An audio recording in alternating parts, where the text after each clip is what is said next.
कि धूप में बैठने से सही होगी ये बीमारी। देर सूर्य की रोशनी में बैठकर आप भी रख सकते हैं अपने आप को स्वस्थ। जिस तरह से पेड़ों के लिए सूर्य की रोशनी जरूरी होती है, इस तरह से हम लोगों के लिए भी सूर्य की रोशनी बेहद जरूरी है।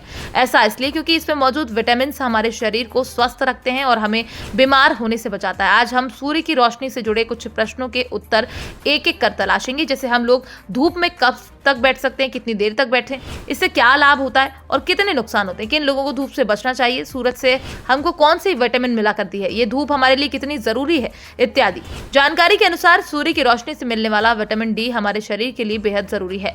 इसका सबसे बड़ा सोर्स सूरज की रोशनी माना जाता है। एक्सपर्ट्स के अनुसार ये विटामिन हमारे शरीर में कैल्शियम और फास्फोरस को अवशोषित करने में मदद करता है। साथ ही साथ यह हड्डियों और दांतों की मजबूती के लिए भी जरूरी माना जाता है। इसके अलावा विटामिन डी इम्यून सिस्टम को भी मजबूत बनाता है, जिससे हमारा शरीर इन्फेक्शन और बीमारियों से सुरक्षित हो जाया करता है। यह हार्ट और ब्लड वेसल्स को भी हेल्दी रखने में मदद किया करता है और इसका मेंटल हेल्थ पर भी अच्छा प्रभाव पड़ता है। डॉक्टरों के अनुसार विटामिन डी की कमी से डिप्रेशन, एंजाइटी समेत अन्य मानसिक बीमारियां होने का खतरा बना रहता है। जैसा कि भारत के लगभग अधिकतर इलाकों में अच्छी खासी धूप निकलती है, लेकिन बदलते लाइफस्टाइल के कारण बहुत ही कम लोगों को सूर्य की रोशनी मिल पाया करती है।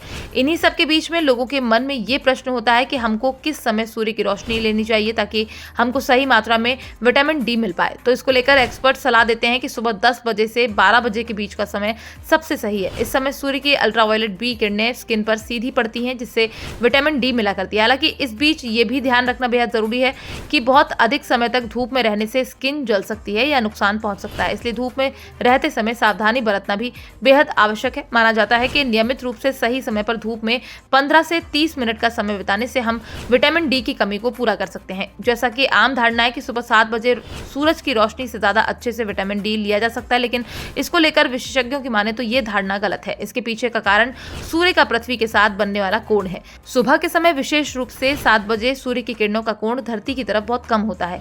ये कम कोण सूर्य की किरणों को पूरी तरह से पृथ्वी तक पहुंचने से रोकता है, जिससे धूप का प्रभाव कम हो जाता है। इतना ही नहीं, इस समय सूर्य से निकलने वाली अल्ट्रावायलेट रेंज भी आंशिक रूप से फिल्टर हो जाया करती है। इसको लेकर एक्सपर्ट सलाह देते हैं कि विटामिन डी के लिए धूप का सबसे अच्छा समय सुबह 10 बजे से दोपहर 12 बजे तक का होता है। इस दौरान सूर्य की किरणें अच्छी तरह से पृथ्वी पर पहुंचती हैं। तो वहीं अगर इसी स्थान पर बात करें धूप लेने का सही तरीका क्या है, तो इसको लेकर जानकार बताते हैं कि धूप लेते समय सबसे पहले ऐसी जगह का चयन करें जहां कोई छाया ना हो। जब आप इस तरह की जगह पर हो तो स्लीवलेस शर्ट और शॉर्ट्स पहनना एक अच्छा विकल्प हो सकता है। अगर मौसम ठंडा है तो आप गर्म कपड़े पहन सकते हैं, लेकिन अपने हाथों और चेहरे को खुला रखें ताकि सूरज की रोशनी सीधे आपकी स्किन तक पहुंच सके। फिलहाल आपको ये अहम जानकारी कैसी लगी, इसको लेकर आप क्या कहना चाहते हैं, आप अपनी राय हमारे साथ कमेंट बॉक्स में लिखकर साझा कर सकते हैं। Bureau report, PDN news. में आकर दान कर दिया जाता है और फिर से एक धन संग्रह करते हैं ताकि अगले कुंभ और महाकुंभ में आकर फिर से अन्न और धन का दान किया जा सके। फिलहाल आपको हमारी खबर कैसी लगी, इसको लेकर आप क्या कहना चाहते हैं, आप अपनी राय हमारे साथ कमेंट बॉक्स में लिखकर साझा कर सकते हैं। Bureau report, PDN news.